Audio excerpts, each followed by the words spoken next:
இதில் ஒரு விஷயத்தை கவனிச்சீங்கன்னா எனக்கு புரிஞ்சுது. என்ன அப்படின்னா, சீமோன் நீ எனக்கு இது செய்யவில்லை அப்படின்றாரு.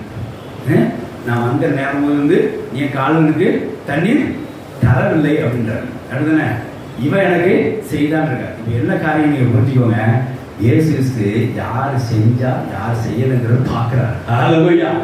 ஆமாம். எப்படி இந்த வசனம் மாதிரி 44 மாதிரி வாசிங்க.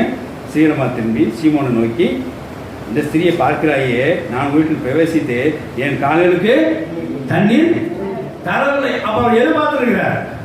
எதிர்பார்த்துருக்குன்னு சொல்ல விட அவர் செய்யலைங்கிறத நோட்டீஸ் பண்ணியிருக்கிறார். அவர் மைண்ட் என்ன இருக்கு, நோட்டீஷன் பண்ணியிருக்கிறார்.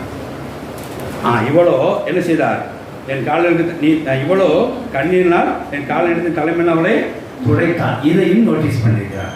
அப்போ தேவனை பாதபடியிலே யார் உழைச்சா யார் பிரயாசத்தை கொடுத்தா அப்படின்றது தேவனை செய்யறாரு, நோட்டீஸ் பண்ற.